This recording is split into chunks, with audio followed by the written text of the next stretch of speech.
Dear little one, an open letter to younger self. Epilogue. Go forth and set the world aflame. Written by Gabriel Ndayishimiye. The world is quiet as though it conspired against its own awakening. Its stillness, an illusion, veils the chaos stirring beneath. What is silence but the prelude to a storm? And you? You are no mere witness to this world's inertia. You are the storm, the thunderclap, the flash of lightning that splits the sky. The fire within you was not born to languish in shadows. It demands to rise, to burn, to consume the false comforts of complacency. So, I write to you now, to urge you onward, to remind you that you were not made to watch. You were made to act. Go forth and set the world aflame. Listen to the land. Do you think the earth beneath your feet is lifeless? Fool. This soil is the womb of history and the grave of ambition.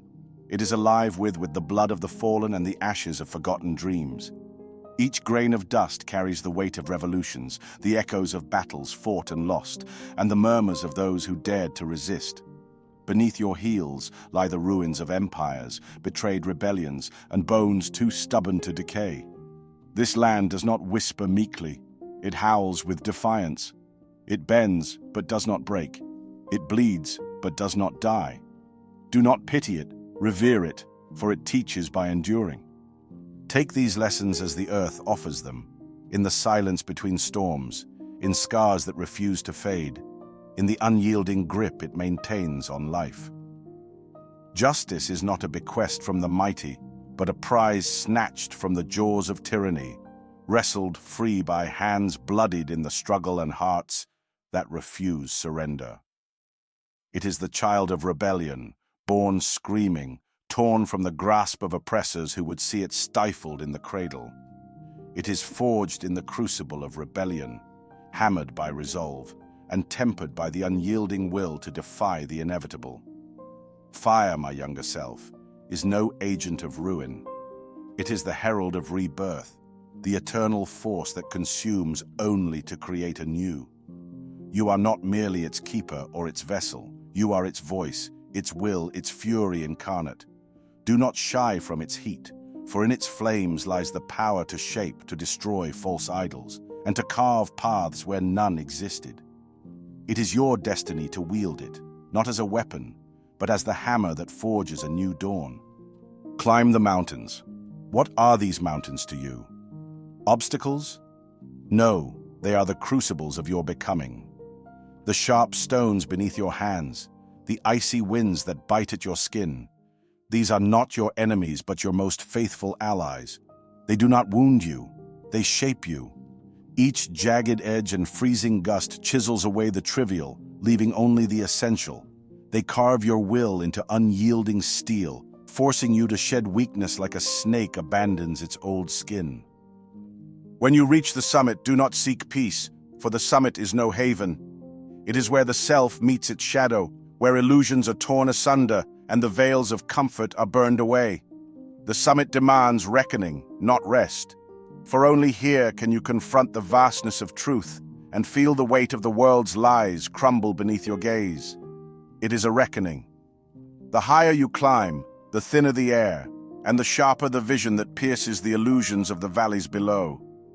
In those shadows lies tyranny, draped in the tattered robes of sanctity, clutching the relics of tradition to mask its decay. It masquerades as comfort, as order, whispering lies that soothe the timid and bind the willing. Yet it cannot withstand the gaze of those who climb beyond its reach. For the climber, every step is an act of will, a rebellion against gravity and stagnation. To climb is not merely to conquer the mountain, but to conquer the self, to shed the layers of mediocrity imposed by comfort and fear. And to conquer is to unveil, to strip the world bare of its pretense, to see the shadows not as obstacles, but as the remnants of truths left unspoken. Let your ascent be an act of creation, for the summit is not the end, but the beginning, a vantage from which you will reshape the world according to the fire within you. Stand tall against the winds that howl like ancient tempests, and let your voice cut through the silence. The summit does not offer escape, it offers clarity.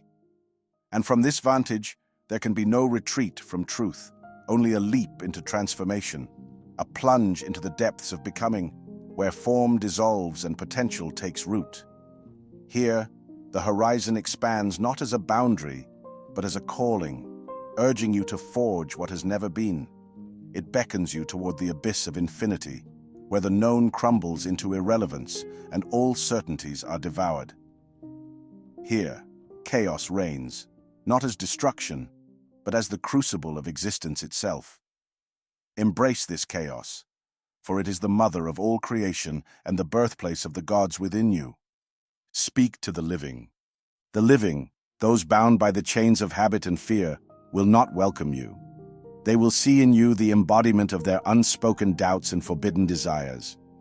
Their eyes, weary from the weight of their chains, will look upon you with suspicion.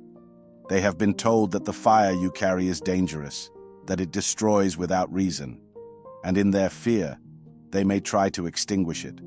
But do not let their fear become your own. They will recoil, for you are a reminder of the fire they have smothered within themselves. Do not hate them for this. Pity them not either. Their fear is their prison, and it is for you to ignite its gates.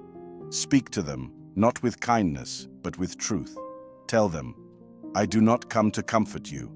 I come to shatter the illusions that bind you. I come to remind you that freedom is not free, that peace without justice is an abomination. Rise with me, and together we will set fire to the lies that have kept us in darkness. Speak not to please, but to provoke. Tell them, your comfort is no sanctuary, but a gilded cage. The peace you cling to is a lie crafted by those who would see you kneel. Freedom is not granted, it is seized, and its price is courage. Rise with me, or remain among the ashes of your apathy. Few will answer. Not all will listen, but those who do are those rare and fearless few. They will burn as brightly as you, and together you will become the flame that consumes the night. You will light a conflagration so fierce, so unrelenting, that no force of nature, no edifice of power, no trembling tyrant will extinguish its fury. Honor the dead. Look to the graves of those who came before you. Do you think they rest in quiet slumber? No. They rage against the silence of the living, their voices rising from the soil like smoke from unquenched fires. They call not for reverence, but for justice, an unrelenting demand that echoes in the wind, haunting those who would dare to forget. The dead do not rest. Their unfulfilled dreams linger like shadows at the edge of your vision. They are not relics to be revered. They are torches thrust into your trembling hands. Do not let their struggles be buried beneath the weight of apathy. Do not let their courage be distorted into tools for those who perpetuate the very chains they sought to break. Do not speak of them in hushed tones, for the silence of reverence is a shroud for the timid. Honor them with deeds forged in the furnace of your will. Let their unyielding fire storm through your veins, consuming weakness, annihilating the unworthy. Become the hand that shatters monuments of deceit, each blow a hymn of reckoning demanded by eternity itself.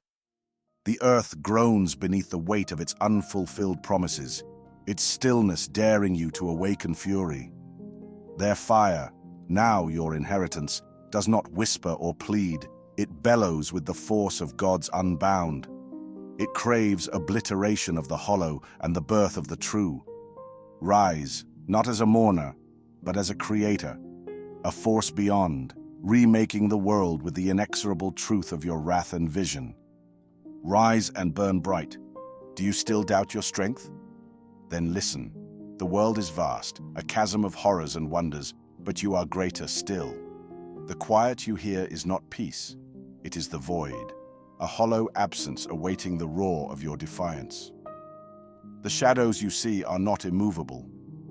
They are illusions, frail and fleeting, conjured by those who tremble at the thought of your awakening. Go forth with the fury of the storm, with the endurance of the earth, with the vision of the summit, and with the unrelenting fire of those who came before you. Burn brightly, not as a force of ruin, but as the herald of rebirth. Burn, because the world will not shift unless you demand it. Burn, because in your flame lies the essence of life itself, a fire eternal, fierce, and unyielding. With the wrath of creation and the will of the infinite, go forth and set the world aflame, your older self.